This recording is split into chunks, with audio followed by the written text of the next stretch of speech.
उद्धव ठाकरेंनी महायुतीतील नेत्यांच्या भ्रष्टाचाराचा भांडाफोड करण्याचा इशारा दिलाय। महाविकास आघाडीच्या सत्तेत भाजपने शिवसेना तसंच राष्ट्रवादी काँग्रेसमधील नेत्यांवर भ्रष्टाचाराचे आरोप केले होते। त्यापैकी बहुतेक नेते भाजपसोबत सत्तेत सहभागी आहेत आणि त्यावरूनच ठाकरेंनी सत्ताधाऱ्यांना इशारा दिलाय। पाहूयात।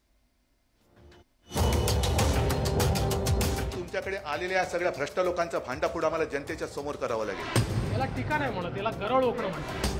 आता तर आम्ही तुम्ही 400 पार कसे होतात तेच बघतो। देशात लोकसभा निवडणुकीची घोषणा होण्यापूर्वीच राजकीय वारे वाहू लागले। राजकीय नेत्यांकडून एकमेकांवर टीकास्त्र सुरू झालंय। कोकण दौऱ्यावर असलेल्या उद्धव ठाकरेंनी राज्यातील सत्ताधाऱ्यांना आव्हान दिलंय। त्याला कारणीभूत ठरला आहे महाविकास आघाडीतील नेत्यांच्या मागे लागलेला चौकशीचा ससेमिरा।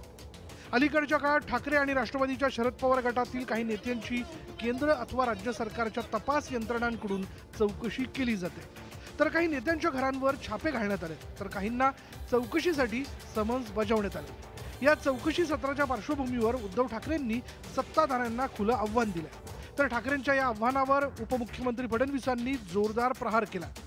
तसंच मग तुमच्याकडे आलेल्या सगळ्या भ्रष्ट लोकांचा भांडाफोड आम्हाला जनतेच्या समोर करावा लागेल। टीका नाही म्हणत, याला गरळ ओकणं म्हणतात। महाविकास आघाडीच्या काळात शिवसेना तसंच राष्ट्रवादी काँग्रेसमधील अनेक नेत्यांवर भाजपनं भ्रष्टाचाराचे आरोप केले होते। तसंच त्यानंतर आयकर आणि ईडी सारख्या केंद्रीय तपास यंत्रणांनी गुन्हे दाखल करून चौकशी सुरू केली होती।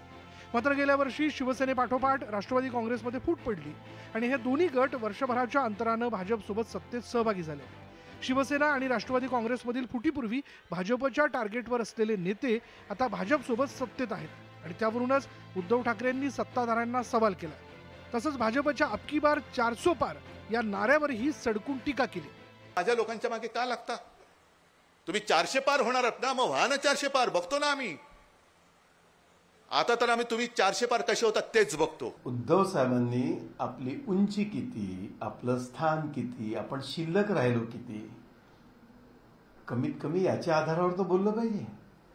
माननीय उद्धव साहेब ठाकरे यांना माझी विनंती आहे की भारतीय जनता पार्टी 400 पार होणारच आहे, फक्त त्यांनी महाराष्ट्रात आता त्यांचे किती शिल्लक राहतील याचा विचार केला पाहिजे।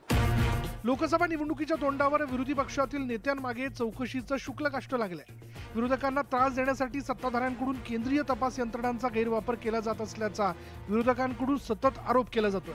त्यामुळे आगामी काळात या चौकशी सत्रावरून राजकारण रंगण्याची शक्यता नाकारता येत नाही। Bureau report, news 18 Lokmat.